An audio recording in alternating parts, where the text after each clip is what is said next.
Kali ini kita akan membahas persinyalan di suara ya, atau pendengaran. Salah satu yang kita syukuri dalam hidup adalah kita diberikan organ berupa telinga sehingga kita bisa mendengar atau mendapatkan informasi di sekeliling kita. Tidak hanya informasi itu diolah untuk kepentingan kita mendapatkan sesuatu, entah itu informasi misalkan kalau ada perkuliahan kita bisa mendengar, informasi ilmu kita dapat, tapi kita juga bisa menjadikan pendengaran kita untuk menghindari sesuatu yang membahayakan bagi kita. Kadang ketika kita berjalan, terus ada suara, maka kita sontak kaget, lalu kita mungkin melihat sumber suaranya seperti apa, misalkan kalau itu ada lolongan anjing dan lain sebagainya gitu ya, yang takut anjing, maka akan lari atau lebih waspada dibandingkan dengan kondisi sebelumnya. Nah, inilah nikmat-nikmat yang diberikan oleh yang menciptakan kita untuk lebih aware sebagai yang hidup di dunia ini. Berkaitan dengan persinyalan di pendengaran kita, berarti kalau pendengaran ada sesuatu yang didengar, ada sesuatu yang ditangkap oleh telinga kita, ya, yaitu suara. Suara diperlakukan sama dengan gelombang elektromagnetik. Artinya dia punya gelombang atau spektrum gelombang yang bisa kita tangkap. Ketika ini sebagai gelombang, diperlakukan sebagai gelombang, maka kita mengenal adanya frekuensi, terus ada juga yang namanya intensitas. Nah, kalau dalam kimia berarti konsentrasi, seberapa banyak si suara itu ada. Level atau intensitas atau konsentrasi suara ini yang akan nanti diterima oleh telinga kita. Apakah sudah cukup terdengar atau kurang terdengar, atau bahkan ya menimbulkan kerusakan pada organ telinga kita. Jadi dua parameter ya, ada frekuensi, terus ada level of pressure ya, yang diistilahkan dengan berapa desibel gitu kan ya. Nah, ini bisa dibaca. Berkaitan dengan gelombang suara, ya, kita membagi karena ini diibaratkan sebagai spektrum elektromagnetik, artinya kita juga bisa membagi spektrum gelombang dari suaranya, maka semakin kecil ya semakin tidak terdengar oleh kita. Dulu waktu pelajaran SD kali ya, di pelajaran IPA kita mengenal ada rentang frekuensi yang bisa diterima oleh telinga kita, yaitu yang besarnya 20 sampai 20 ribu Hz. Kalau di luar 20 sampai 20 ribu Hz ini, maka telinga kita tidak mampu untuk mengenali suaranya. Apakah yang di bawah atau di atas itu bisa didengar oleh makhluk hidup lain? Ya, tentu saja mereka punya kapasitasnya. Dan itu sangat berkaitan dengan bekal yang diberikan oleh yang menciptakan kepada mereka, dan itu bermanfaat bagi mereka. Misalkan pada kasus di tikus, mereka bisa mendengar yang di bawah 10 Hz. Artinya ketika ada orang di sawah, misalkan tikus sawah, terus ada orang yang memburu tikus, saking jengkelnya mengendap-endap, ya mereka masih bisa mendengar endapan langkah dari para petani. Sehingga ketika ada langkah, mereka lari. Atau predator mereka, misalkan anjing. Anjing kita tahu di bagian telapaknya juga kecil dan memungkinkan untuk meminimalisir terbentuknya suara, tapi mereka juga mampu mendengar. Inilah yang diberikan oleh Sang Pencipta ya kepada tikus. Atau yang lebih tinggi frekuensinya dari yang level atas yang didengar oleh manusia. Misalkan sebangsa anjing atau kucing. Mereka mampu mendengar frekuensi suara semisal 40 kHz, dan kita ya, manusia tidak mampu untuk mendengar yang sangat tinggi tersebut. atau yang lebih tinggi lagi seperti kelelawar. Mereka mampu mendengar yang frekuensinya lebih tinggi dibandingkan dengan yang didengar oleh manusia. Tapi hikmahnya kita hanya diberikan kapasitas untuk mendengar di rentang 20 sampai 20 ribu adalah kita hanya mendengar yang perlu kita dengar saja. Bayangin kalau kita bisa mendengar yang di bawah 20 Hz misalkan. Orang bisik-bisik di ruangan sebelah, kita masih mendengar. Padahal kita pengennya tidur. Atau suara jangkrik dan lain sebagainya, atau daun yang bergerak, bukan bergesekan ya. Kalau di sini diibaratkan 20 Hz itu seperti gesekan daun kering.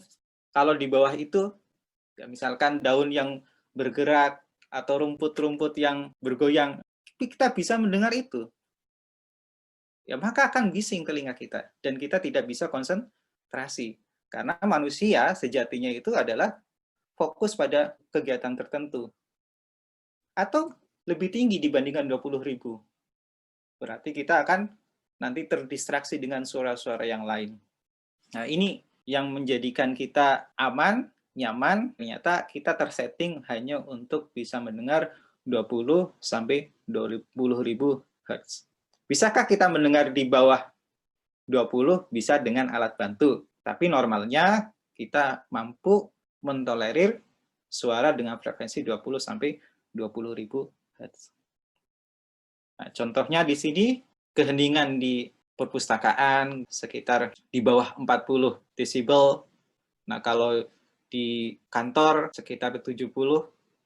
Nah, kalau di suara truk itu lebih tinggi lagi tingkat kebisingannya, apalagi kalau ada pekerjaan konstruksi atau bahkan pesawat jet. Makanya kok kalau di airport petugas-petugas kan pakai headset ya untuk melindungi organ pendengaran mereka.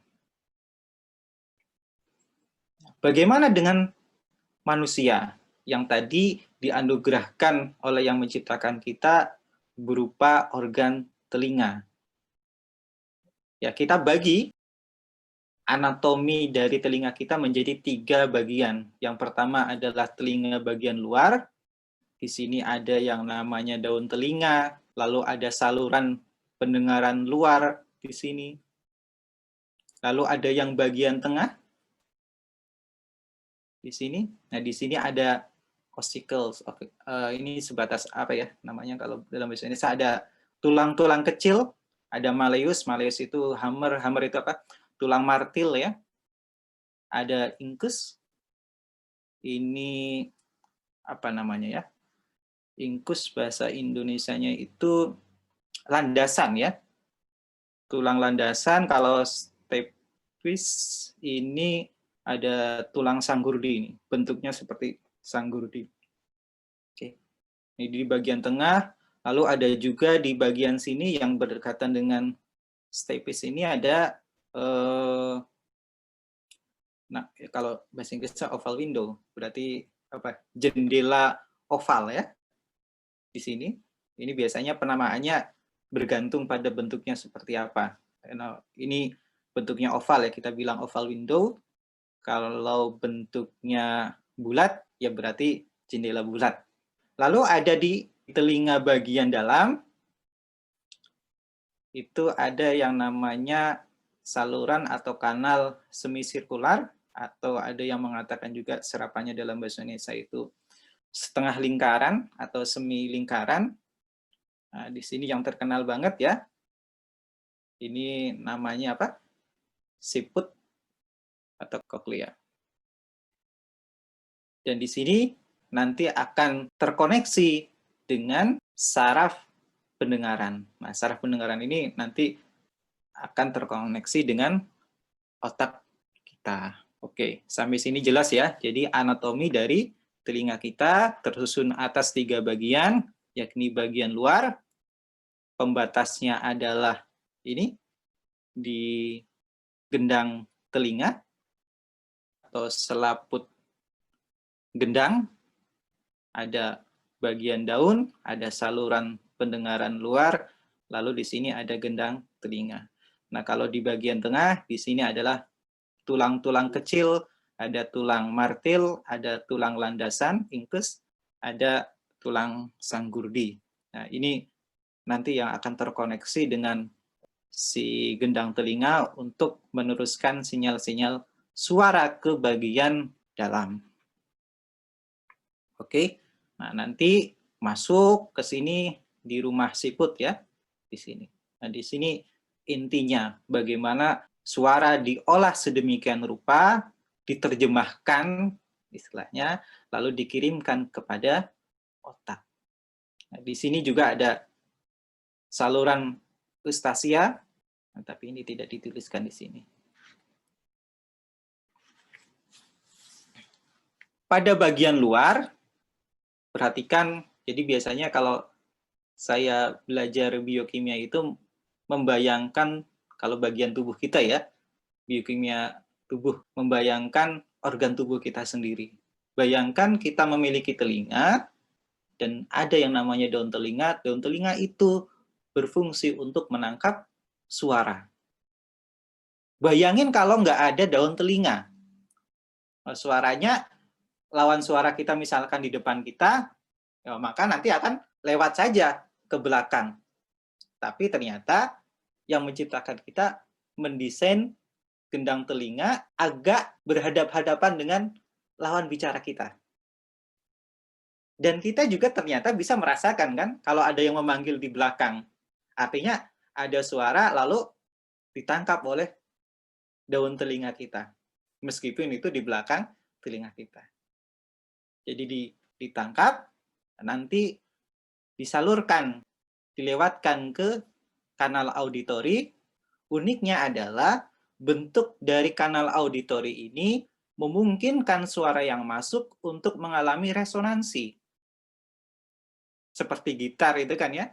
Jadi lubang di gitar itu gunanya untuk resonansi. Begitu juga suara yang kita dengar, ditangkap oleh daun telinga, lalu diresonansikan oleh kanal auditori, lalu masuk ke bagian tengah telinga kita. Masuknya ke, di sini ada selaput gendang. Atau ada juga ya, tympanic membran ya, disebut tympanic membran. Jadi suara yang masuk diresonansi oleh kanal auditori ini akan menggetarkan tympanic membran atau selaput gendang ini, lalu akan menggerakkan bagian tulang martil, karena bentuknya seperti martil. Dari sini akan menggetarkan tulang di sebelahnya, incus atau anvil, ini tulang landasan ya. Getarannya ini akan diteruskan ke tulang kecil setelahnya, ini tulang sanggurdi. Dari tulang sanggurdi inilah akan diteruskan ke bagian dalam. Sampai sini jelas ya. Jadi suara masuk ke dalam telinga, menggetarkan selaput gendang, lalu getarannya akan diteruskan kepada tulang-tulang kecil, ada tulang martil, ada tulang landasan, ada tulang sanggurdi. Nah, di sini, di bagian ini ada ruangan. Ruangan ini sangat penting untuk mentransfer energi yang diperoleh dari getaran di selaput gendang ini. Mentransfer energinya. Ini seperti adapter. Adapter yang bisa menjadi perantara energi yang diterima diteruskan ke bagian dalam telinga kita. Lalu apa yang terjadi dengan bagian dalam kita? Suaranya mau diapain? Sebelum kita lebih jauh ke suaranya mau diapakan, maka kita perlu mengetahui strukturnya. Ada yang namanya ini rumah siput. Ya, kenapa? Karena bentuknya seperti siput. Yang terpenting di sini adalah rumah siput ini ternyata ada yang namanya reseptor-reseptor pendengaran. Selain itu, ada beberapa jenis cairan yang nanti sangat penting untuk mentransmisikan sinyal-sinyal pendengaran. Ada yang namanya skala vestibuli, ada yang namanya skala timpani, dan ada yang namanya skala media. Nanti ini di dalam. Lalu, di koklea ini, ada juga yang namanya corti, organ of Corti. Nah, ini sangat penting. Nah, kalau di strukturnya ini ada yang namanya, tadi kita mengenal oval window dan round window ya. Jadi ini bentuknya ada oval, ada yang round. Secara ringkas, suara yang masuk itu diterima atau ditangkap oleh daun telinga kita, lalu diresonansikan melalui kanal auditori, lalu ditangkap oleh tympanic membran atau selaput gendang. Selaput gendang itu jadi bergetar, lalu menggerakkan osikel. Tadi osikel itu isinya hammer atau tulang martil, ada tulang landasan, ada tulang sanggurdi. Lalu getaran-getaran yang diteruskan oleh tulang-tulang kecil itu nanti akan melewati oval window. Nanti dari oval window itu akan menggerakkan cairan yang ada di koklea. Nah, di rumah siput itu menyebabkan ada respon yang nanti akan diteruskan ke nerve cell, sel saraf. Sel sarafnya nanti akan terkoneksi dengan bagian otak kita. Ditransfer ke brainstem atau sel batang otak. Informasi yang diterima lalu dikirimkan ke talamus. Talamus itu kan apa nih? Otak tengah ya, di otak tengah. Ya, lebih khusus lagi di otak tengah, di talamus itu ada yang namanya medial geniculate nucleus. Nah, MGN itulah yang nanti akan menerima informasinya. Nah, MGN ini nanti akan terkoneksi dengan auditory cortex pada bagian otak temporal kita. Ada di bagian temporal lobe atau otak temporal. Otak temporal ini kalau nggak salah di bagian di bawah otak depan ya. Di ubun-ubun kita itu ada otak depan, di bawahnya itu ada yang namanya temporal lobe. Di bawahnya si temporal lobe itu sumsum. Oh, di sini nggak ada ya. Di bawahnya temporal lobe itu sumsum lanjutan atau dulu saya hafal banget nih ya, bagian struktur otak ini yang namanya medulla oblongata ya. Oblongata. Nah, sumsum lanjutan. Nah, itulah yang nanti akan mengolah ya informasinya. Ini ringkasan dari mekanisme kita mendengar. Jadi ada suara, menggerakkan selaput gendang, nanti diteruskan ke tulang-tulang kecil ini, nanti masuk ke tadi oval window. Nah, oval window ini akan masuk ke bagian rumah siput. Nah, di rumah siput ini ada bagian yang namanya cilia, ada juga di sini ada organ of Corti. Nah, ini bagian tectorial membran. Nah, ini yang nanti akan mengolah secara biokimia, mengolah suara yang datang itu mau diapain. Nah, ini ada eustasia, saluran eustasia. Nah, di organ of Corti, nah di sini ya, di rumah siput ini ada bagian yang namanya organ of Corti. Nah, organ of Corti ini isinya apa? Ternyata di situ ada yang disebut stereocilia. Ya, stereocilia. Atau sel-sel rambut. Jadi bentuknya seperti rambut. Apa fungsi mereka? Fungsi mereka adalah menerima sinyal suara. Nah, letaknya itu di bagian skala media. Tadi ya, fluidnya itu kan cairannya ada, salah satunya ada skala media ya, yang disebut sebagai skala media. Nah, ini organ of Corti. Jadi ada yang namanya reseptor.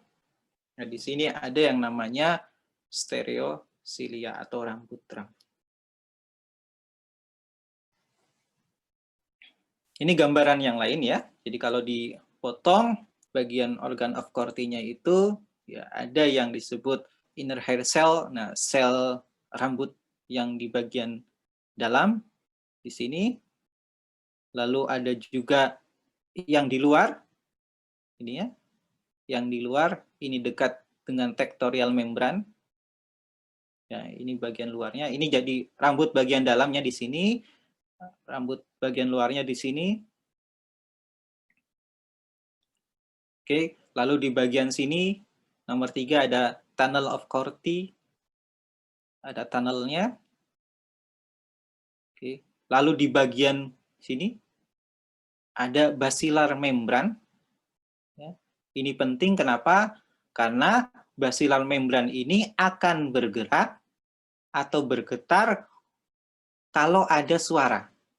Jadi kalau ada suara masuk, basilar membrannya akan bergerak untuk merespon suara dan nanti akan mendukung fungsi dari organ of Corti. Nah, fungsi dari rambut tadi, stereocilia yang dalam maupun yang luar, itu fungsinya sebagai reseptor pendengaran. Ternyata suara yang terdengar oleh kita, kalau suaranya terlalu keras, itu bisa merusak rambut stereocilia itu. Jadi kalau ngeprank orang dengan suara-suara yang keras, itu hati-hati. Kenapa? Karena bisa jadi akan merusak bagian stereocilia telinga kita. Atau telinga orang yang diprank. Tidak hanya suara yang keras, ternyata beberapa jenis obat itu bisa mempengaruhi atau bisa merusak telinga kita. Sehingga kalau merusak telinga kita, kemampuan kita mendengar jadi berkurang. Merusaknya gimana? Bisa mematikan atau menyebabkan induksi atau menyebabkan terjadinya apoptosis. Jadi menginduksi apoptosis sel rambut. Nah, ini digambarkan di sini. Jadi kalau ada obat-obatan, jenis obat-obatannya, contohnya apa ya? Ini seperti aspirin ya. Aspirin atau obat-obatan ibuprofen, diklofenat, kadang jenis-jenis antibiotik itu juga bisa merusak pendengaran. Makanya kalau kita mengkonsumsi obat, itu harus jelas dosisnya, harus jelas durasinya, nggak boleh terlalu lama. Jadi kalau ada beberapa jenis obat dikonsumsi maksimal 3 hari. Kalau lebih, hubungi dokter. Dan juga kepatuhan untuk minum obat. Kalau nggak patuh misalkan, obatnya karena pusing banget nih, kuliah, sebentar lagi UAS, belajar, belum masuk-masuk, ya udah dikasih obat. Ini nggak patuh ya terhadap obat, maka akan menyebabkan kerusakan pada stereocilia. Kerusakannya bisa parah, bisa permanen. Makanya harus hati-hati. Kerusakan ada yang reversible, artinya yang bisa balik. Biasanya ini berkaitan dengan ekspresi gen yang kita sebut ATOH1. Jadi ketika ada kerusakan nanti bisa balik lagi, artinya si sel hairnya ini bisa diregenerasi, bisa dibuat lagi. Tapi kadang-kadang ada juga yang tidak bisa balik lagi. Nah ini yang regenerative sel hair ini kan baru aja ditemukan tahun 2000-an kalau nggak salah ya risetnya. Nah ini gambaran dari hair cells atau sel stereocilia kita ya. Jadi ada bagian inti, ada juga stereocilianya di sini rambut-rambutnya, di bawahnya ada penampangnya cuticular plate, lalu ada Ini saraf ya, radial yang kita sebut dendrit tipe 1. Ada juga di sini lateral, ini saraf juga ya. Ya, lateral efferent ending. Ini macam-macam. Yang keenam ini ada medial, ini ada spiral. Nah, ini bentuknya. Jadi kalau bagian dalam bentuknya seperti ini. Nah, kalau bagian luar bentuknya seperti ini. Selanjutnya adalah sinyal transduksi suara kita. Jadi, suara yang masuk dan itu diterima oleh stereosilia, suara tersebut mampu menggerakkan sisilia itu. Bergerak. Jadi berubah. Ada yang membengkok, ada yang panjang. Nah, arahnya ini ternyata juga akan mempengaruhi hasil atau responnya.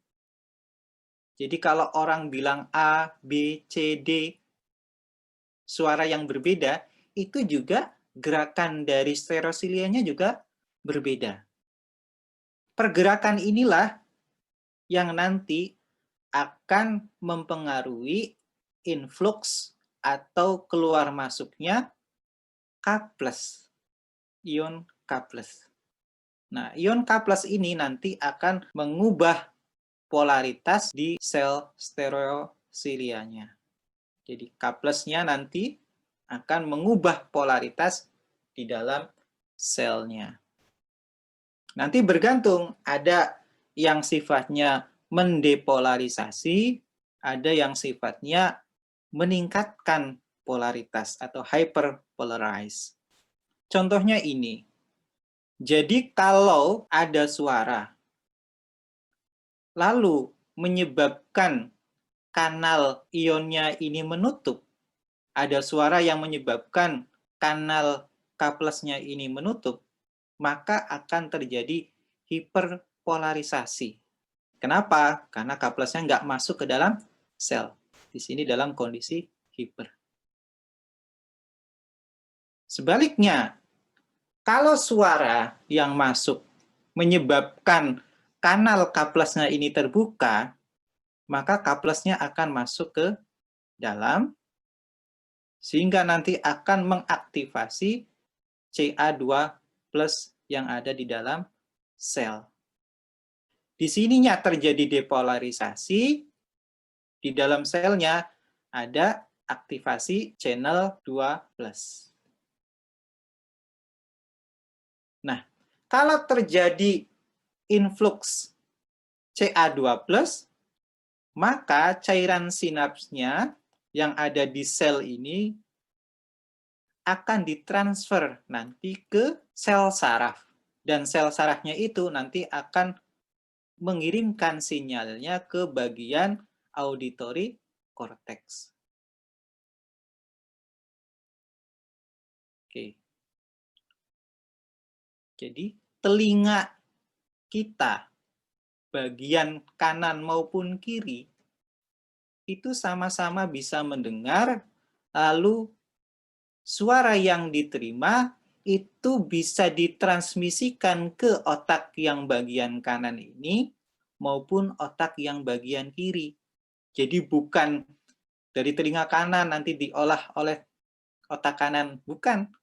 Tapi bisa diolah oleh telinga kanan sini, bisa juga di bagian korteks auditori yang bagian kiri. Begitu juga yang ada di bagian kiri telinganya ya. Suaranya bisa diolah oleh dua sisi ini.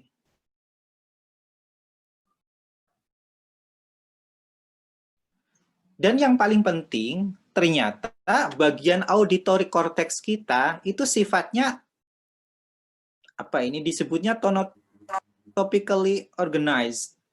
Ya. Tonotopically organized atau tonotopik ini artinya adalah otak kita itu bisa mengenali perbedaan sinyal suara bergantung pada perbedaan frekuensinya. Jadi kalau frekuensi suaranya itu berbeda, maka sinyal yang diterima oleh auditory cortex itu juga beda. Inilah yang disebut tonotopically organized. Oke. Itu yang membedakan. Dan kita, kalau saya bayangin gitu ya, belum bisa membedakan nih. Bagaimana ketika orang kok bisik-bisik, bisik-bisiknya, kalau secara fisik kan bisik-bisiknya misalkan berapa desibel gitu ya. Lalu diolah oleh otak kita. Otak kita mampu membedakan bisik-bisiknya, informasinya diolah menjadi A, B, C, D, lalu masuk bisik-bisik yang lain, desibelnya sama, loudness-nya sama, kebisingannya sama, tapi diolah oleh otak kita, itu menjadi EFGH. Jadi informasi yang berbeda. Ini belum terbayangkan bagaimana ke otak kita itu bisa memilah informasi yang beragam tersebut. Nah, ini gambaran yang lain ya, berkaitan dengan bagaimana suara nanti akan diproses. Jadi struktur dari telinga kita sama saja. Ini bagian luar, ada bagian dalam, tengah, ada bagian dalam. Nah, di bagian rumah siput ini, di sini ada basilar membran, terkoneksi dengan sel saraf pendengaran. Nah, kalau kita potong bagian sini, di tengahnya, maka akan ada yang namanya skala vestibuli, ada yang namanya skala timpani, ada juga yang namanya skala media. Dan di skala media inilah terdapat stereosilia. Sampai sini jelas ya. Jadi struktur dari telinga kita yang bisa membedakan frekuensi suara. Nah, ini contoh-contoh frekuensi yang berbeda nanti diproses juga secara berbeda oleh bagian rumah siput ya di telinga kita. Ini gambaran tentang transmisi sinyal suara. Jadi sinyal suara nanti akan menggerakkan bagian rambut, stereosilia, nanti misalkan ada kaplesnya masuk, dari kaples masuk itu nanti akan mengubah konsentrasi ion-ion yang ada di sel, di sini, dan ada yang namanya glutamat. Ada yang namanya glutamat. Glutamat ini diduga sebagai neurotransmitter. Apa? Neurotransmitter. Neurotransmitter inilah yang akan berkomunikasi dengan sel saraf, dan sel saraf ini akan mengirimkan sinyal ke bagian auditory cortex. Jadi glutamat alias zat yang sama yang terdapat pada micin itu fungsinya sebagai neurotransmitter yang penting dalam mentransmisikan sinyal suara. Makanya kok saya pernah membahas ya tentang micin. Dulu saya pernah diminta oleh salah satu komunitas untuk memberikan kuliah singkat biokimia, lalu saya membawakan topik micin. Nah, micin itu kan di masyarakat umum yang ada sekarang di sosial media itu distigmakan sebagai zat yang buruk. Tapi ternyata tidak seburuk yang dibayangkan. Gitu. Kalau bagi saya ya, kalau yang mempelajari biokimia, entah itu glukosa bagi yang kena yang kena informasi ketofastosis ya, biasanya glukosa itu sangat jelek sehingga kita harus menghindari seperti itu. Nah, itu posisinya sama. Yang namanya zat yang sudah ada dalam makhluk hidup, itu fungsinya bisa macam-macam. Bisa menimbulkan sesuatu yang baik bagi kita, bisa juga menimbulkan sesuatu yang buruk bagi kita. Misalkan kalau tadi ya, glutamat. Glutamat itu beberapa penelitian ada yang bilang bisa menyebabkan sitotoksisitas. Dia menimbulkan racun. Kalau kebanyakan neurotransmitter glutamat bisa menyebabkan racun. Makanya kok riset yang bilang bahwa glutamat itu bersifat sitotoksik ya atau toksik ya, ini dipakai oleh orang yang anti micin untuk memblow up bahwa micin itu buruk. Padahal di sisi lain glutamat itu sangat diperlukan. Dan glutamat juga nanti diperlukan bagi sistem metabolisme yang lain ya. Karena itu bagian dari asam amino ya yang dibutuhkan oleh tubuh. Nah, kembali lagi bahwa glutamat ini fungsinya sebagai neurotransmitter yang nanti akan mengirimkan sinyal suara ke korteks auditori. Nah, ini gambarannya, ini dugaan ya. Dugaan bagaimana sih channel K+ itu dibuka dan ditutup. Nah, ini kalau ditutup seperti ini mekanismenya ya ini semacam pegas yang bisa ditarik ulur. Nah, ini pegas juga angkirin spring ya, pegas di sini yang bisa narik dan si channelnya ini bisa terbuka. Jadi ini totally mekanik ya, kerjanya mekanik. Jadi rambut stereosilia bergetar, bergerak, itu kan mekanik. Nah, nanti masuk influx K+ atau K+-nya ditutup, nah nanti akan menimbulkan depolarisasi atau hyperpolarisasi, nanti akan mengubah persinyalan di dalam rambut itu. Nah, nanti akan mengirimkan glutamat ke sel saraf. Nah, sarafnya itu akan mentransmisikan sinyalnya ke korteks auditori. Misalkan ada K+ yang awalnya ini tertutup, nah ketika ini terbuka, maka K+-nya akan masuk dan akan mempengaruhi konsentrasi Ca2+. Nah, di stereosilia ini akan mengkonversi gelombang-gelombang suara menjadi sinyal-sinyal elektrik. Jadi konversi suara menjadi sinyal elektrik ini terjadi di sel-sel rambut. Nah, gen yang ini ya, gen yang bertanggung jawab dengan tippling dan channel yang tadi kita bahas ya, itu baru diidentifikasi pada tahun 2004. Artinya apa? Bahwa upaya manusia mempelajari dirinya sendiri juga masih belum tuntas. Kalau belum tuntas, ya berarti kita belum paham sebenarnya dengan kondisi kita sendiri. Oleh sebab itu, kalau bagi saya pribadi ya, belajar biokimia itu ya semakin paham diri kita, metabolisme tubuh kita seperti apa. Ya tadi kalau di pertemuan ini, sinyal suaranya mau diapain sih? Orang ngomong lalu diproses oleh otak kita, lalu kita merespon dengan perlakuan tertentu kepada lawan bicara kita. Siapa yang mengatur itu semua? Ternyata tadi ada stereosilia dan lain sebagainya. Dan mekanismenya itu sangat rumit. Dan ternyata pengaturan itu juga dilakukan oleh gen-gen tertentu yang sampai saat ini ya baru sedikit yang kita dapatkan informasinya tentang gen-gen yang berperan pada auditori.